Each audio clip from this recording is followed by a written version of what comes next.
Hi there. In this video, I want to show you how to find probabilities using the sampling distribution, and in this case, sampling distribution of a mean. Okay, so for this, we're going to use a different applet called the Rossmann chance applet. So you can find this app, the link, it's in the notes, but it's also above the video or in our list of applets. Okay, I know there's a lot of them, but this one does something that the other one does not do, so that's why I'm going to use this one. Okay, so before I go over to the applet, let me show you what we're going to do.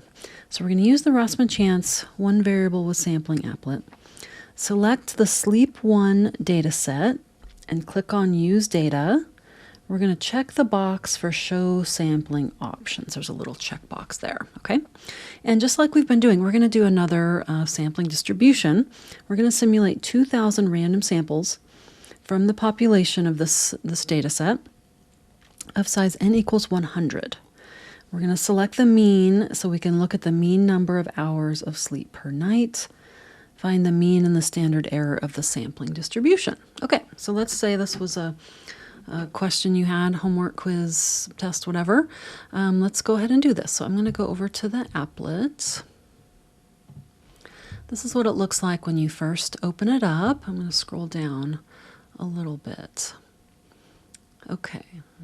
So on the upper left, there's the data sets. So sleep 1 is the default, but you could choose any of these when asked to choose one of those. So I'm going to keep sleep 1, and then if you choose a different one, just use data, so it'll update to that data set. So we can see in this case, this is our whole population. We can see all the people. I'm assuming these are people and the hours that they slept per night. I don't have the full context for this one, unfortunately. So if I scroll down, I can see all the people, and it looks like it goes all the way down to 18,000. So this is a very large data set, and it says population size 18,000 right there. Okay, and then in the data set, if there was more than one column here, more than one variable, then I would be able to choose which one I want right here. But this only has one variable, so I'm going to keep that the same. Okay, and just as we were doing before, here this shows us our population. So we have a histogram with our population. It's fairly symmetric, as a lot of measurements are. It's fairly symmetric. Our mean is 8.001 hours of sleep per night. The standard deviation, because this is a population, is 1.5 hours per night. And this gives us our n. Again, our population size is 18,000. So it's centered right around 8 and kind of a symmetric, roughly symmetric. And no data are perfect, right? This is a very large data set, so we're pretending this is our population. Because remember, we're pretending to know our population so that we can understand what random samples look like, what the distribution of random samples look like. Okay, so there's our population, and then to the right at the top there's a checkbox. It says show sampling options. So I want to check that, and now it looks very similar to the StatKey sampling distribution applet. Here there's a box where I can type in the number of samples and the sample size. Okay, so we want n equals 100, so that's the sample size. I'm going to put in 100 there, but I'm going to keep it at 1. That's doing one at a time. So if I do draw samples, this is just drawing one sample, and you can see there should be 100 IDs there. And then we have a histogram, or it's more like a dot plot, of all of our samples, and you can even see the blue dots where they came from the population, so that's great. That's kind of also shows us that it's a random sample because it looks very evenly spread out. Okay, so our mean shows us our mean of this one sample is 8.002, and then it's plotting that on our sampling distribution right here. And there is a spot to choose statistics, so I left it at mean. You can look at these others, but we're not going to do that right now. And then so this is our sampling distribution with our mean, standard error, and number of samples. Okay, so as we did before, if you like to do a few just one at a time, you're welcome to do that. And notice how the sample changes each time. This one was quite a bit further to the right. because of random variation, right? Random chance. As you can see, each sample looks different, and then the sample means are building up on the right. One thing I like about this app is that you can adjust the scale. So if you want to keep it the same, you can click on population and you can see how much narrower it is. That does make it hard to see the shape though, so that's often why they rescale. So remember, always look at the scale at the bottom. Okay, so I am up to 23. Let's just do 25 for fun. And then we want to get up to near 2000. So I'm just going to type in 2000. If you wanted to do 1975 to get up to 2000, you could totally do that. Just around 2000. And that, I hit the draw samples button, and then that takes a minute or a few seconds to do all of those. Okay, so kind of as we expected, we have a fairly symmetric sampling distribution of all the random samples. And what's graphed here is the average sleep of each random sample of 100 people. Okay, so that's shows you what we did before, but with the other app. So they're very, very similar. They're pretty much interchangeable. So let me go ahead and answer part A. Might choose mean. It's asking, A is asking for what's the mean and standard error of the sampling distribution. So I'm going to write it on the notes while I'm on the app, and then I'll show you. So our mean,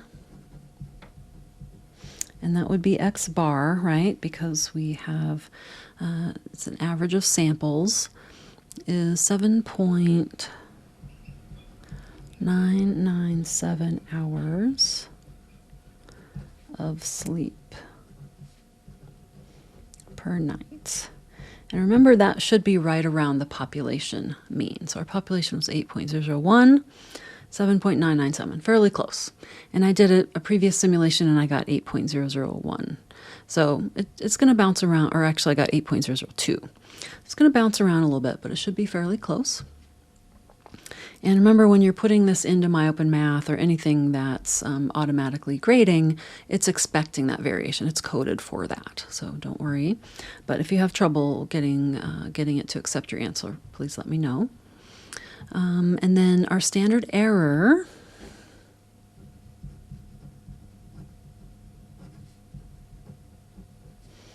SE, remember that is, these are random samples that are graphed. So this is the sample to sample variation versus on our population on the left, that's our individual to individual variation.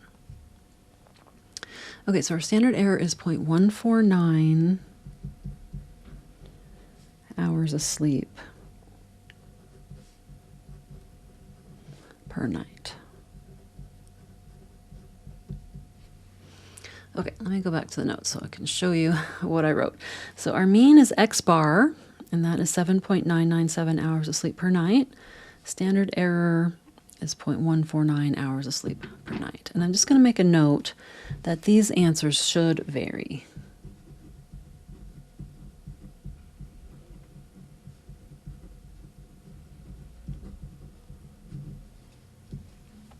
Okay.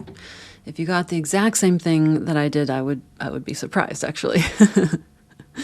Okay, so then let's look at question B here. What proportion of samples have a mean of 8.5 hours of sleep or greater, or more, either way? Okay, so this is why we want to do this, because we're gonna get a sample, and we want to know how likely that sample is to happen. Okay, so the reason I love this app and why we're using it for this is it will count in all of our simulations. It says count samples greater than or less than. So I need to move that up. Count samples greater than or less than. Beyond is in both tails, so we might use that later, but not right now. So this one says greater than 8.4. So I'm going to select greater than, and I'm going to type 8.4 and click on count. Okay, so it counted and said we got 4 out of 2025 samples. Okay, so I'm going to write 4 out of 2025, and that's equal to 0.0020. Okay, I'm going to go back to the notes. So I wrote 4 out of 2025, and I'm just going to double check that that is in fact equal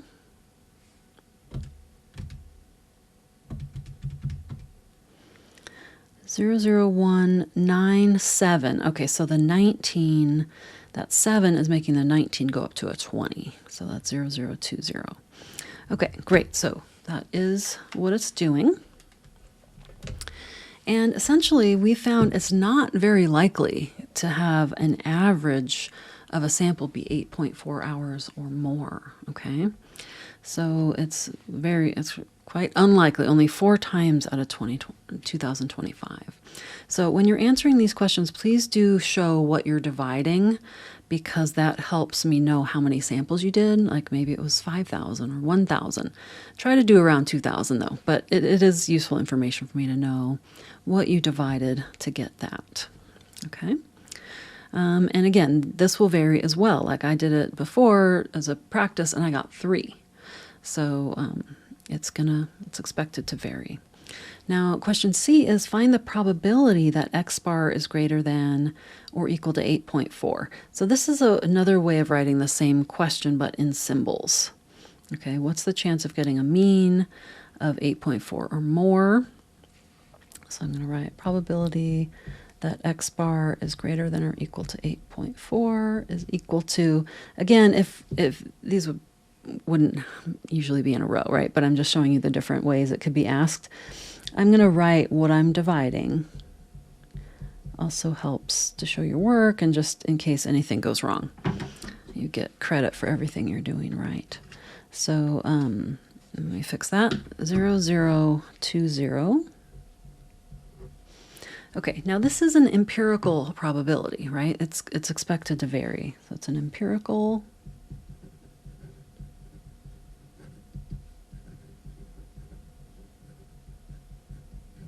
because it's coming from a simulation. You could also think of it as an estimated probability. Okay, let's do another one. What proportion of the samples have a mean of 7.75 hours of sleep or less? So let's practice going the other way. Okay, same sampling distribution. I don't need to change it. I'm just going to go to less than. I just made it all red because it's almost all less than 8.4, but I'm going to type in 7.75 and enter or press count.